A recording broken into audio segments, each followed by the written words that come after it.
Welcome back to part 2 of painting this whimsical rose with Bokeh technique. I'm beginning to remove the masking fluid, but I'm a little nervous at this point because I've left it on for 4 weeks. Not ideal. I know it's most likely going to rip the paper. In fact, you're going to be able to see that here in just a second. I'm hoping it's not going to ruin the whole thing, but stay tuned because things get a little bit messy.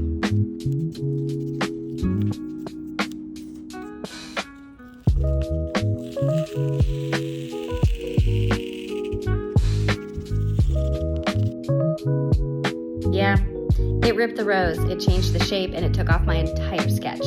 So I'm a little bit panicked at this point because I feel like I put so much time and energy into trying to make this video, and I almost want to scrap the whole project, but then I remember, nope, I'm supposed to share with you my successes and my failures, so let's just learn together. Let's explore how the paint settles in when it's been ripped and the paper no longer has the same texture as it normally does. And who knows, maybe it'll be salvageable. So here we go. I'm going to re-sketch it and get started. Okay, so I'm sharing an enlarged version of the photo so you can screenshot it and trace it if you'd like. I'm a big fan of tracing, actually, although I can't trace anymore, so I have to freehand the petals now. Hopefully I made them somewhat realistic.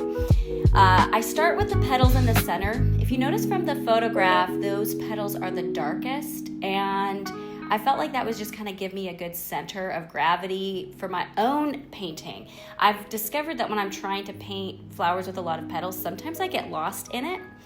And so I'm just trying to give my brain, like, I guess, a good frame of reference. So I'm going to paint these two first. They're the darkest, so I'm going back in, layering a lot of color. I use a little purple to try to get that almost black look that you see in the example photo. And up at the top left right there, I left a little lip of it lighter because I want that part of the petal to look curled over. I filled in a few more petals, but I'm doing the same thing in the top. If you notice, I'm drawing some lines and I'm making them directionally significant to demonstrate the way the flower is going. There in the bottom right, I'm trying to make that flower look like it's curving forward towards the viewer, whereas the ones in the back are curving outward in the opposite direction, trying to expand the flower. I'm sure more experienced artists don't have to do the lines like I'm doing first, but it helps me, at least at my stage, to make sure that I remember that when I come back to darken and do other things like that, once it's dried a little bit more, that the petals will stay. Right now I'm showing you that the water did make the paper ball up, and so the texture's not gonna, the detail's not gonna look as good as it could if it was on paper the way that it should go. But luckily, being that that's the center part that's really dark, I don't think it shows up. And now you can see with all the petals more completely done that it doesn't look so bad. I've also left a little bit of negative space at the tips of some of the petals to help show some distinction.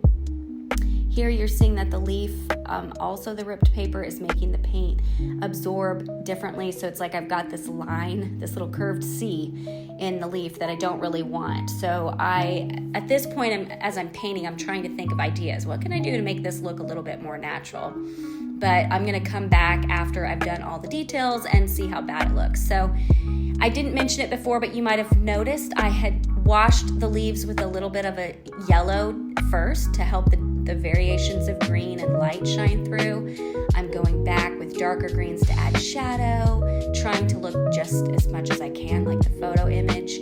I didn't do the sunlight the same because my background didn't have it, and honestly, I don't know if I could have made the petals glow like this photograph. Maybe someday, I just don't know that technique, so I just went with painting it nice and bright, plus because the water color was being absorbed differently, I didn't have much choice. Here I'm showing you the image again because I want you to see the brown edges of the leaf, because I'm coming back now and adding some brown detail just along the edges like you saw when the photograph was expanded.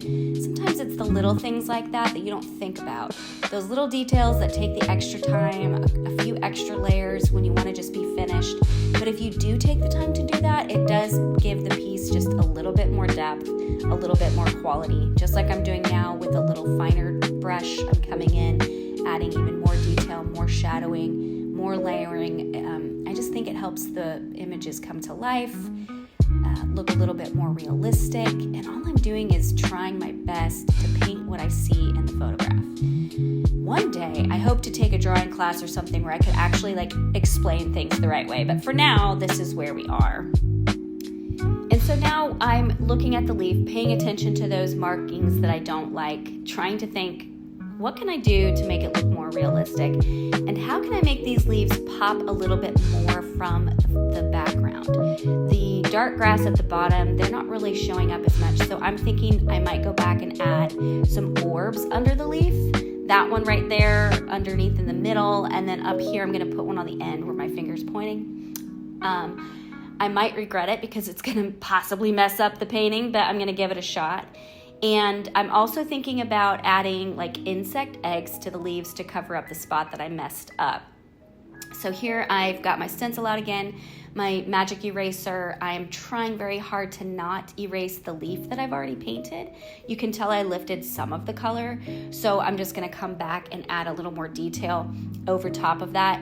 In some ways, I think it kind of turned out cool, like there was a shadow over the orb. I don't think, realistically speaking, that the orb would actually show up behind the leaf like that, but I don't care. I think it looks pretty cool and it did help the leaf pop. I'm gonna use my white gel pen to add what could be insect eggs over the tops of the areas where the paper ripped and absorbed the color in a way I didn't like. I'm hoping that helps distract the viewer from seeing those little mistakes, and I'm just adding little highlights here and there. Again, it's just those subtle things that sometimes make all the difference. And here I decide it might be fun to add some iridescent paint to the light orbs. Never done it before. I don't know if it's gonna work, but it sounds like a good idea. So I get out my cheap detail brush. This one was you buy at the dollar store, because the iridescent medium is not the same as a watercolor, and so I don't want to risk ruining my good brushes. So I'm just using that to help make sure my good brushes are good. What you don't see me do here is I also go back and do a little iridescent over the tops of the negative space of those petals. And then I think I'm done. So I'm removing the tape, trying not to overwork it. I kind of think it turned out, but I don't know. You tell me. Do you guys like it? Can you tell the paper got ripped? I feel like this is a true testament about never giving up. Just keep going. You never know what's going to happen. Sometimes it might not be salvageable, but maybe it will. And so in this case, I think it worked out. But I might try it again sometime. Different flower, different idea. But I really like this bokeh technique. Let me know what you think in the comments, and I hope you enjoyed this video.